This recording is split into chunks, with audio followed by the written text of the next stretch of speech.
I met Anthony when I was in the second grade. We were assigned to the same tables together, and we instantly hit it off. We had so much in common with each other. We both loved Legos, drawing, video games, the list could go on and on. We would hang out almost every day after school. He would come over and we would play video games for hours, and when we were done, we would play Legos. As we got older, Anthony became like a protector for me. I was a skinny kid who would get picked on all the time by the older kids. But Anthony would always come to my rescue and scare them off with his size. Anthony was a huge kid. By the time we got to middle school, he was 64 and weighed over 200 pounds. No one would mess with Anthony. And they knew he was my best friend, so they wouldn't dare mess with me either. Even though Anthony seemed intimidating, he really was a nice guy.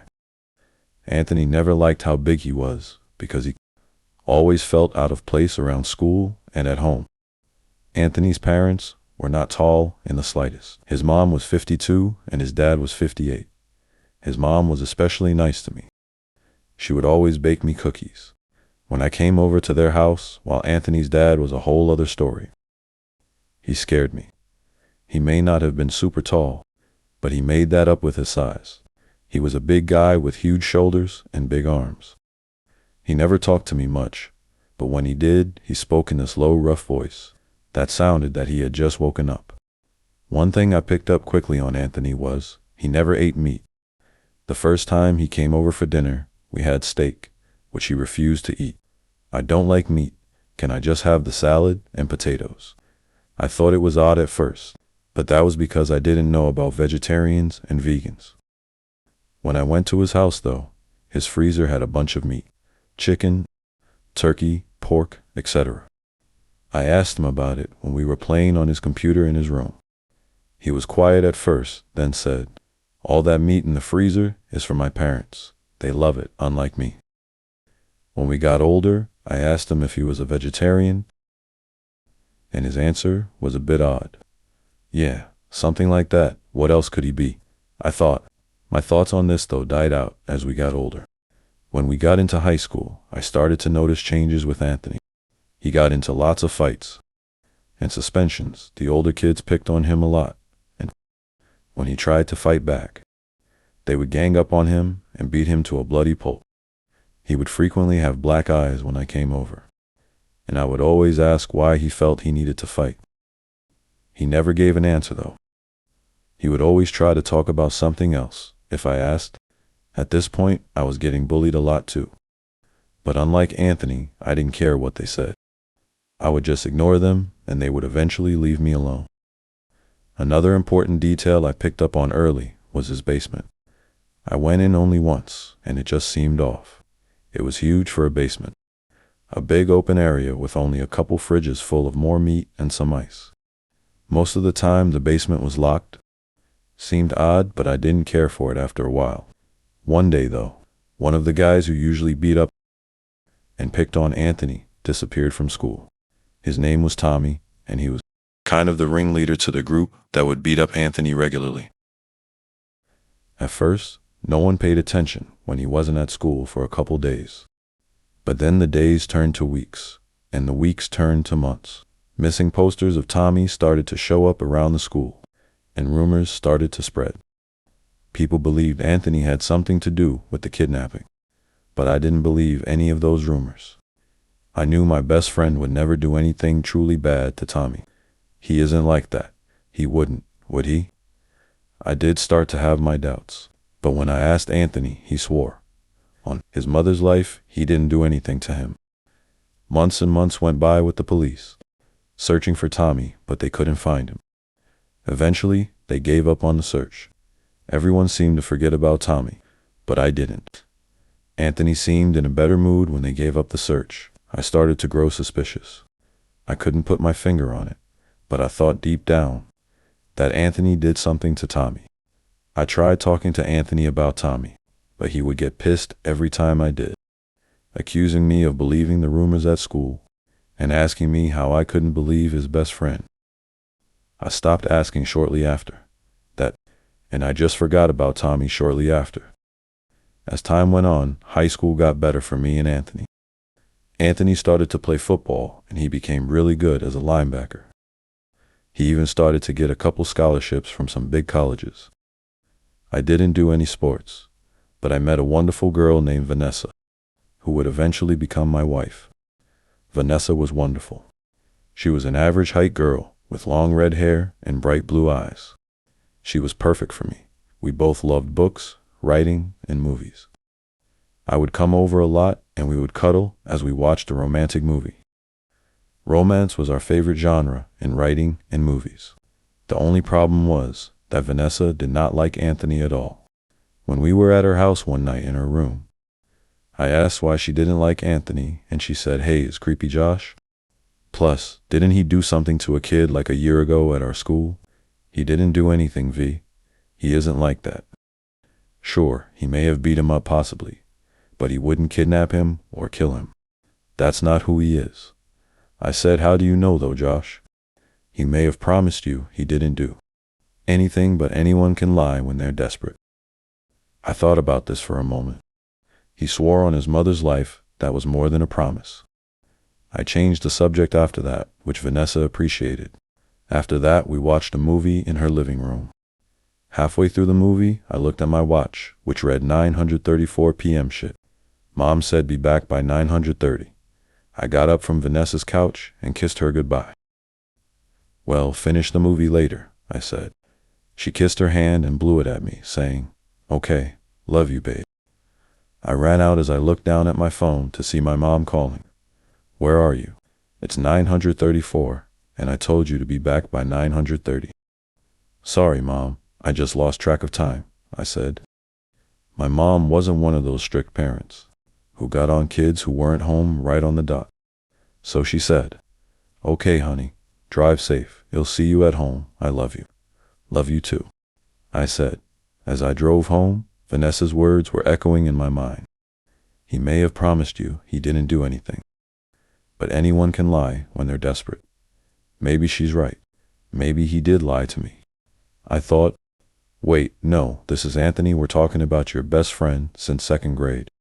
The memory of what Anthony said to me when I asked about Tommy came back out of nowhere. "Bro, why wouldn't you trust your best friend? I'm not lying to you. I didn't do shit to Tommy. I swear, dude, on my mom's life, you have to believe me. Who should I trust, my girlfriend or my best friend?"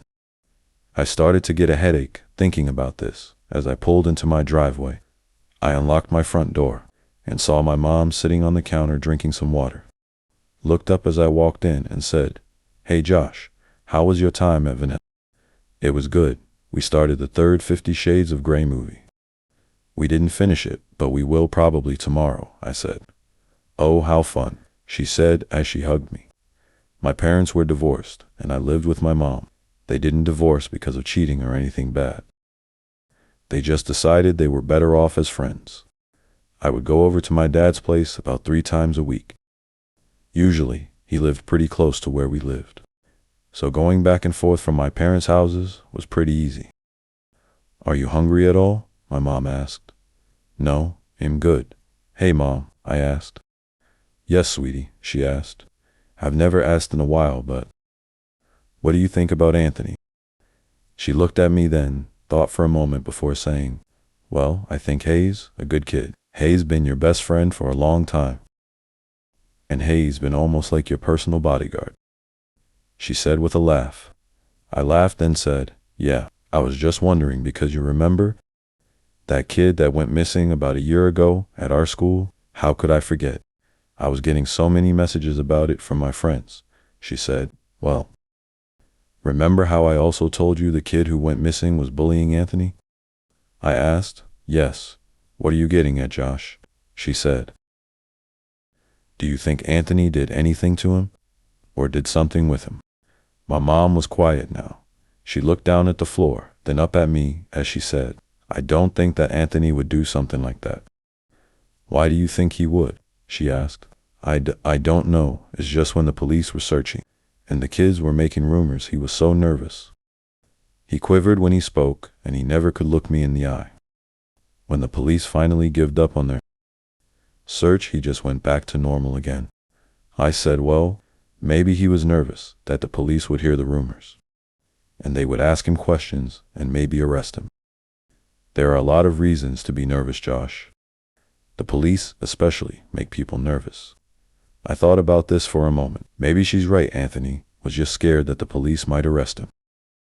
That's reasonable. Okay, thanks for listening, Mom, I said, heading up to bed. Oh, of course, sweetie, I love you. She said, I love you too. The next day at school, I texted Anthony and asked if he wanted to meet up at lunch. He agreed, and after sitting down, we talked about football, school, girls, the normal stuff. It felt like old times again, and I didn't realize how much I actually missed really talking with him. Hey bro, I've missed hanging out with you. Feels like we never do anymore. Anthony said. Yeah, I know. We should definitely hang out sometime, I said. How about tonight? If you don't have anything to do, he said. Yeah, I'd love to, dude, I said. The bell rang, and before we took off to our classes, he said as he gave me a fist bump, Sick man, come over to my house around 4. Sounds awesome. See you then, I said, waving before heading off to my next class. I met up with Vanessa after school, as I usually did, to walk her home.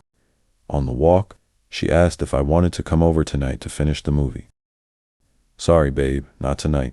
In hanging out with Anthony, I said. She looked at me with an annoyed and worried expression on her face. She said, Babe, you know I don't like you hanging around him. He could be dangerous, and I just don't get a good vibe from him. I started to get a little annoyed as I said, V. Hayes, my best friend. I know deep down Hayes a good person. Hayes protected me and been by my side almost my whole life. I'm not gonna stop hanging out with him just because of some stupid rumors that were made up about him almost a year ago. She was quiet the rest of the walk. She didn't even say a goodbye or I love you at her house. She just walked inside, slamming the door behind her. I sighed as I started to head home. I looked at the time on my phone, which read 3:34 p.m. Might as well head to Anthony's now. I thought. Anthony only lived a couple minutes away from me on the other street. So I walked back to my house and ate something quickly before I told my mom I was heading over to Anthony. Okay, Josh, have fun. Be back by at least 9:30. This time, okay, she said. Yeah, Mom, I won't forget, I said, giving her a hug before I left. After a couple minutes of walking, I turned to Anthony's street and saw his house. It was the first house in the street. A simple brown 2-story house with small windows in the top and bottom of the house. I walked up to the door and checked my phone before ringing the doorbell. 348. A little early, but I'm sure he won't mind. I ring the doorbell, and not even a minute later, Anthony opened the door. Smiling. Hey man, come inside, he said. I walked in, and the house looked the same as it always had. Same red couch in their living room, same brown dinner table, the same big portrait of Anthony's family. Everything was the same. I saw Anthony's mom, who came and gave me a hug and said, Feels like it's been a while, Josh. How have you been? I've been good, Mrs. Johnson, I said. I saw Anthony's dad watching football on the couch, and as he saw me, he gave me a single nod.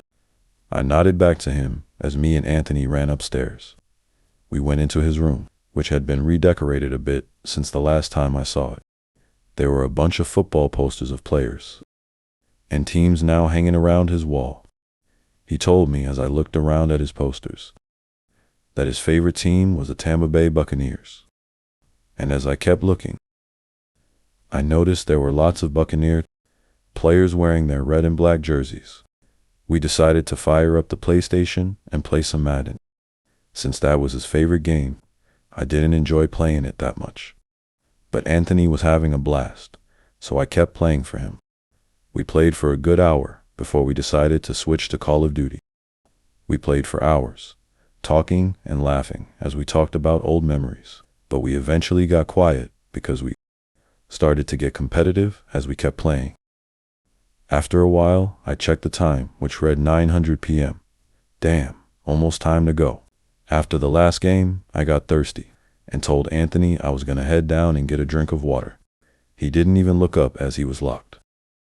into the new game he started without me. "Okay, be quick. I want to destroy you again, like I did in the last match," he said. "You wish?"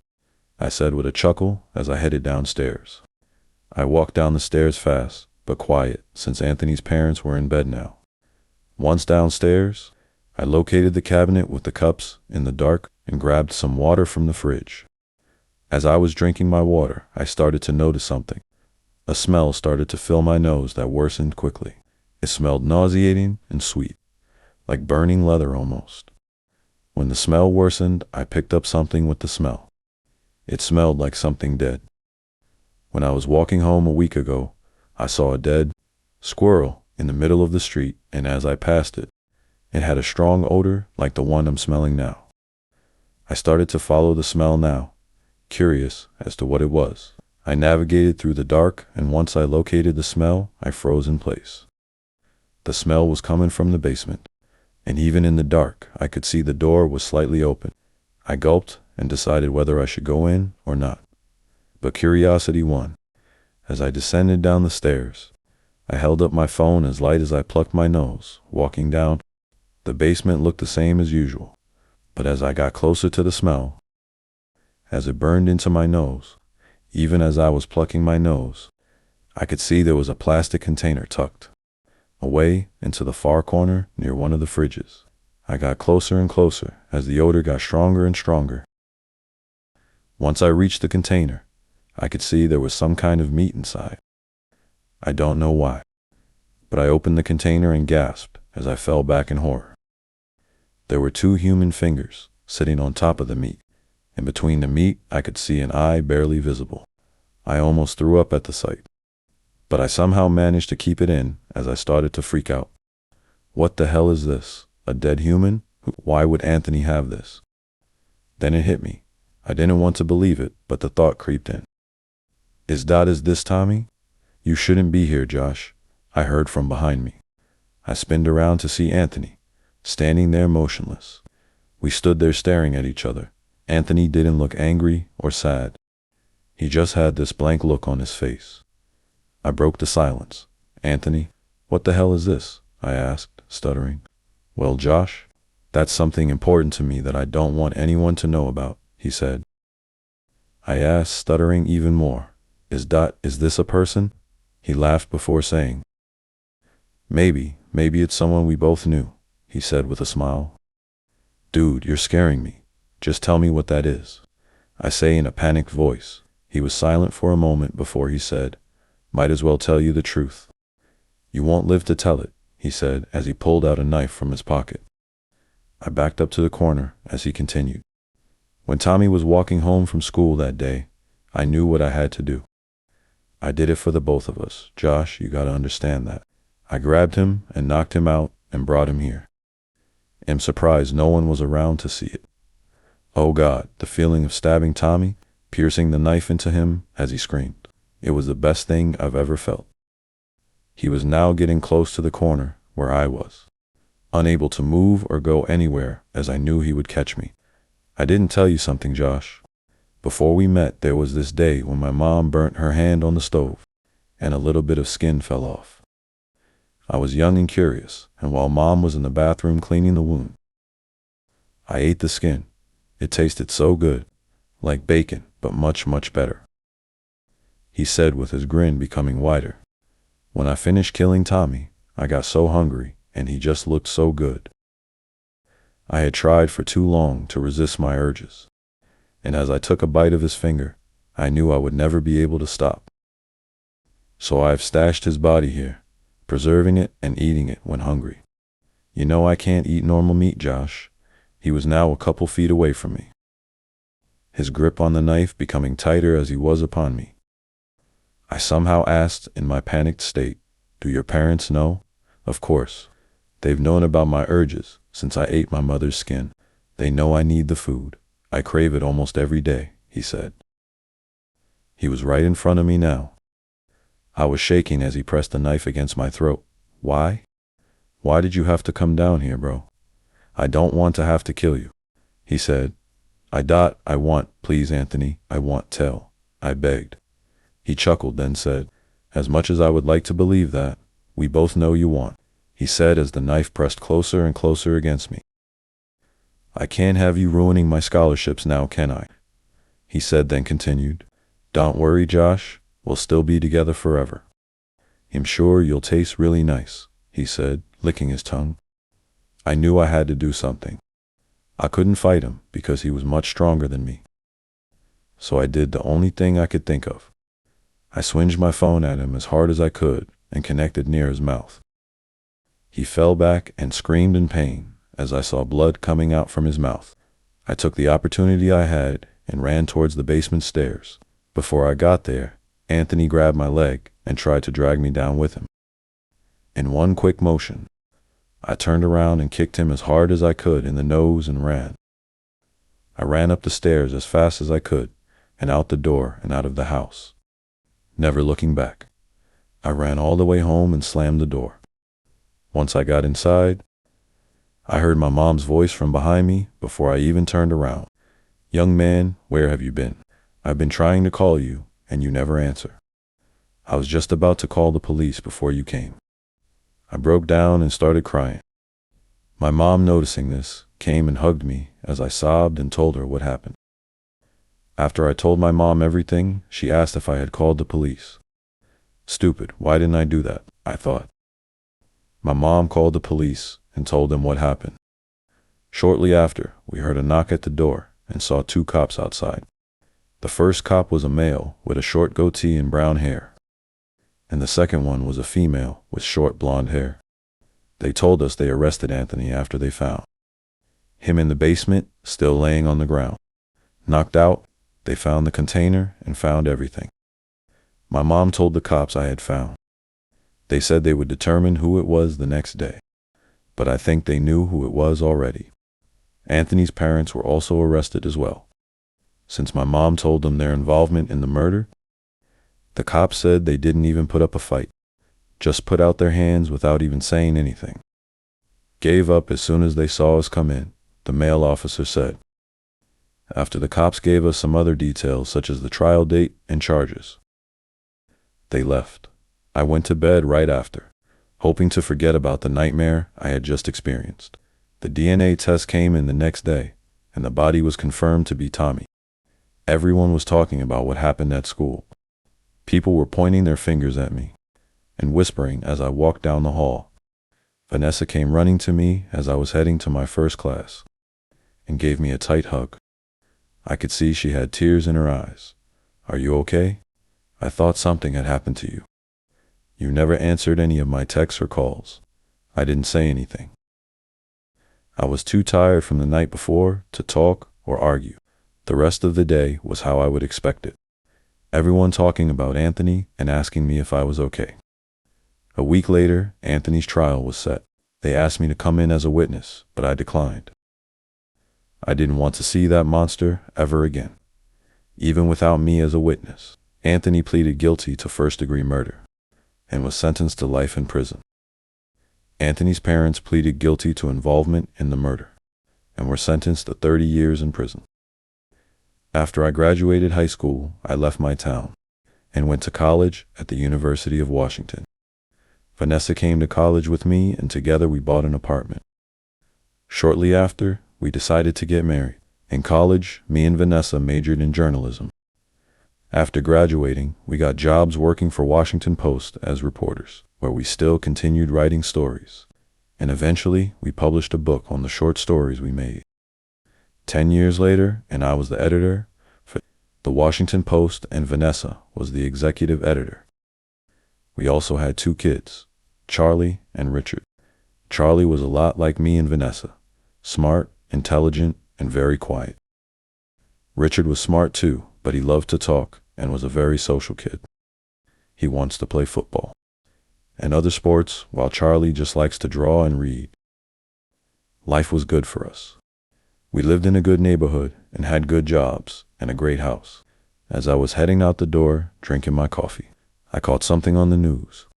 Breaking news, as killer and cannibal Anthony Johnson has escaped from prison. Police say Johnson escaped from breaking a vent in his cell and using the sewer system as an escape route. Police also say it escape took Johnson a long time to plan. and execute based on the dents and bruises on the vent. The killer is notorious for his murder of Tommy. I turned off the TV quickly. The memories all came back to me. I started to sweat as Vanessa came downstairs. "Josh, you okay?" she asked. I couldn't move, talk, or think. The monster who caused me years of restless nights. The monster who I once considered my best friend. The monster who tried to kill me has escaped prison. Suddenly, I felt a vibration from my phone. I opened it and saw an unknown number calling. I answered in a shaky voice. Hello. A voice came on the other end. One I had prayed I would never hear for the rest of my life. "Hey Josh. Been a while.